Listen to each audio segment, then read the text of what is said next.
पैदल हज के लिए जाते थे। रबी बिन सुलेमान का काफिला कूफा पहुंचा तो ये लोग जरूरियात का सामान खरीदने के लिए बाजार चले गए। रबी ने रास्ते में देखा एक वीरान सी जगह पर एक खच्चर मरा हुआ है और एक औरत चाकू से उसका गोश्त काट रही है। उन्होंने सोचा यह खातून शायद लोगों को मुर्दार गोश्त पकाकर खिलाती हो, लिहाजा वो टो लगाने के लिए चुपके चुपके उसके पीछे चल पड़े। वो औरत एक बड़े से मकान में पहुंची, दरवाजा खुलवाया और अंदर चली गई। घर में 4 लड़कियां नजर आईं। उनके चेहरों पर बदहाली और मुसीबत के आसार थे। औरत ने गोश्त का थैला लड़कियों के सामने रख दिया। रबी बिन सुलेमान का कहना था, मैं दर्जों से झांक रहा था, मैंने देखा अंदर से घर बर्बाद और खाली है। औरत ने रोते हुए लड़कियों से कहा, इसको पका लो और अल्लाह का शुक्र अदा करो। वो लड़कियां गोश्त काट कर उसको आग पर भूनने लगी। मुझे बहुत तकलीफ हुई। मैंने बाहर से आवाज दी, है अल्लाह की बंदी, अल्लाह के वास्ते ये ना खाओ, ये हराम है। औरत कहने लगी, तुम कौन हो? मैंने कहा, मैं एक परदेसी हूं। उसने पूछा, तो तुम हमसे क्या चाहते हो? मैंने कहा, मजूसियों के एक फिरके के अलावा किसी मजहब में मुर्दार का गोश्त जायज नहीं होता, लिहाजा ये ना खाओ। वो कहने लगी, हम सैयद हैं। इन लड़कियों का बाप बड़ा शरीफ आदमी था, उसका इंतकाल हो गया। जो तरका उसने छोड़ा था वो खत्म हो गया। सैयद किसी के सामने हाथ नहीं फैला सकते। हमें मालूम है मुर्दार खाना जायज नहीं होता, लेकिन यह जिंदगी बचाने के लिए जायज हो जाता है और हमारा 4 दिन से फाका है। रबी कहते हैं, उनके हालात सुनकर मैं बेचैन हो गया। मैं काफले में वापस आया और अपने साथियों से कहा कि मैं हज के लिए नहीं जा रहा। सबने समझाया, लेकिन मैंने किसी की नहीं सुनी। मैंने अपना सामान उठाया।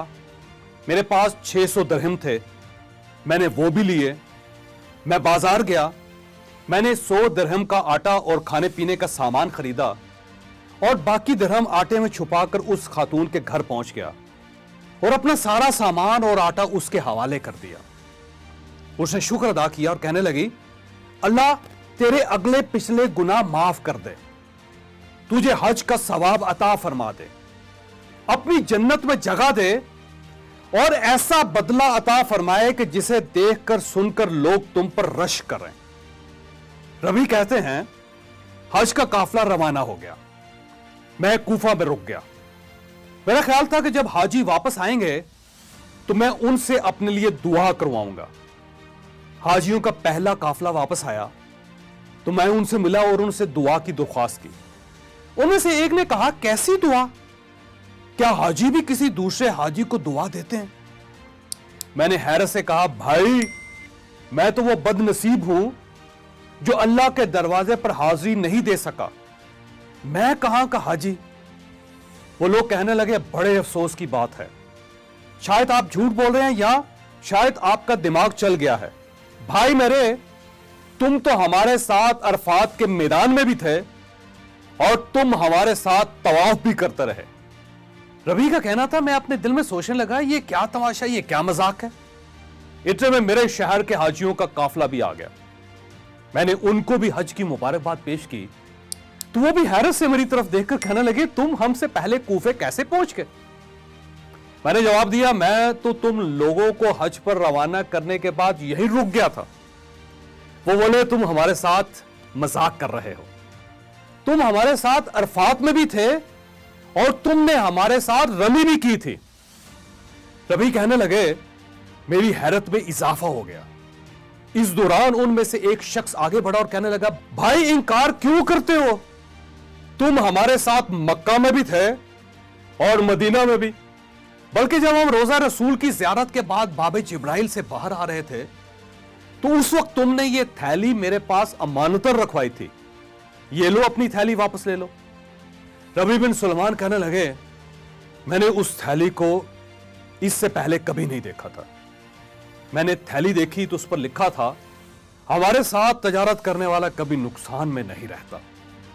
मैं थैली लेकर वापस घर आ गया, इशा की नमाज पढ़ी और कश्मकश में मेरी आंख लग गई। मुझे ख्वाब में नबी अकरम सल्लल्लाहु अलैहि वसल्लम की ज़ियारत हुई। रसूल ने तबस्सुम फरमाया और इरशाद फरमाया, ऐ नबी, आखिर हम तुम्हें कितने गवाह पेश करें कि तुमने हज किया है? तू मानता ही नहीं। बात यह है कि जब तुमने उस औरत पर जो मेरी औलाद थी सदका किया और अपना हज उस पर कुर्बान कर दिया, तो अल्लाह ने एक फरिश्ता तेरी सूरत का बनाकर उसको हुक्म दे दिया कि जाओ कयामत तक हर साल रबी की तरफ से हज करते रहो।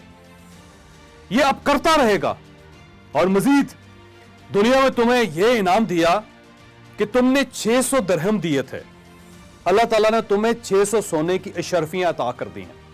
खोलो इस थैली को और देखो। रबी बिन सुलेमान कहने लगे, मैं जब सोकर उठा तो मैंने थैली खोलकर देखी, उसमें वाकई 600 सोने की अशरफियां थी। हम अल्हम्दुलिल्लाह मुसलमान हैं। हमारा ईमान है कि अल्लाह ताला के लिए हर चीज मुमकिन है। ये वो कुछ कर सकता है जिसका हम तखय्युल भी नहीं कर सकते। हम ये भी मानते हैं कि इस्लाम में इबादत का दर्जा 10% और खिदमत का दर्जा 90% होता है। वो लोग जो इबादत को खिदमत पर कुर्बान कर देते हैं, अल्लाह उन्हें रबी बिन सुलेमान की तरह दूसरे मोमिनीन के मुकाबले में ज्यादा सिला देता है। आपको अगर यह फर्क समझ ना आए तो आप अब्दुस्तार ईदी साहब को देख लीजिए और इसके बाद पाकिस्तान के उलमा कराम को देख लीजिए। ईदी साहब ने सिर्फ खिदमत की थी और ये पूरी दुनिया में पाकिस्तान का हवाला बन गए, जबकि हमारे उलमा कराम इबादत करते हैं, इन्हें सिर्फ हम जानते हैं। अल्लाह ताला ने कोरोना की शक्ल में इस मुल्क के उन तमाम मखैयर हजरात को जो हर साल रमजान में उम्रा किया करते थे और हज पर जाते थे, उन्हें खिदमत का एक नादर मौका अनायत कर दिया है। इन्हें रबी बिन सुलेमान बनने की सादत बख्श दी है। लिहाजा मेरी आपसे दरख्वास्त है, आप अपनी उम्रे और हज की रकम अलग कर दें। अपने दाएं बाएं मौजूद असली जरूरतमंद तलाश करें। वो सफेद पोश लोग ढूंढें जो गैरत की वजह से किसी के सामने हाथ नहीं फैला सकते, और आप फिर इस साल के उम्रे और इस साल के हज के पैसे उन्हें दे दें। आप इस रकम के एक हिस्से से इन्हें राशन और कपड़े भी लेकर दे सकते हैं और दूसरा हिस्सा किसी महफूज जगह इन्वेस्टमेंट भी कर सकते हैं, और इस इन्वेस्टमेंट का मुनाफा इन लोगों या इन लोगों के खानदान के लिए वक्फ भी कर सकते हैं। यूं इनका मुस्तकिल बंदोबस्त हो जाएगा और इन्हें दोबारा किसी के सामने हाथ नहीं फैलाना पड़ेगा। आप जरूरतमंद खानदानों के जवान बच्चे या बच्चियों को कोई हुनर भी सिखा सकते हैं। आप इन्हें तालीम दीजिए और इनके लिए किसी नौकरी का बंदोबस्त कर दीजिए। आप इन्हें मुस्तकिल पांव पर खड़ा कर देंगे। मैं क्योंकि बिजनेस कोच हूं, मैं लोगों को बिजनेस की ट्रेनिंग देता हूं। मैं बिजनेसमैन को अपने बिजनेस को मजीद बेहतर बनाने और चलाने की मॉडर्न टेक्निक्स भी सिखाता हूं। लिहाजा मैं इस सिलसिले में आपकी यह मदद कर सकता हूं कि आप जो भी नौजवान चूज करेंगे, मैं उसे बिजनेस की फ्री ट्रेनिंग दे दूंगा। आप इस सिलसिले में मुझसे इस नंबर पर राब्ता कर सकते हैं। यूं हम मिलकर सैकड़ों खानदानों को अपने कदमों पर खड़ा कर सकेंगे। आप यकीन कीजिए, आपने अगर इस साल अपने उम्रे और हज की रकम किसी असली जरूरतमंद पर लगा दी तो अल्लाह ताला आपके कागज के नोटों को सोने की प्लेटों में तब्दील कर देगा। दुनिया भी आपको यह कहेगी कि हमने सुना और हमने देखा, अल्लाह ने इस साल सिर्फ एक शख्स का हज और उम्रा कबूल किया, और वह शख्स कौन है? वो शख्स आप हैं। आप यकीन कर लीजिए, क्योंकि एक शख्स ने आज से 1000 साल पहले कूफा में अपना एक हज एक खानदान पर कुर्बान किया था। अल्लाह ने आज तक उस शख्स का नाम नहीं मिटने दिया। हम आज उस दौर के बादशाहों का नाम नहीं जानते, लेकिन हम आज 2020 में भी रबी बिन सुलेमान का नाम ले रहे हैं। क्या हमें इसके बाद भी किसी दलील, किसी गवाही की जरूरत है? आपको अगर ये वीडियो पसंद आई है तो आप ये किसी न किसी के साथ जरूर शेयर कीजिएगा। ये सदका जारिया है, ये किसी न किसी का माइंड जरूर चेंज करेगी।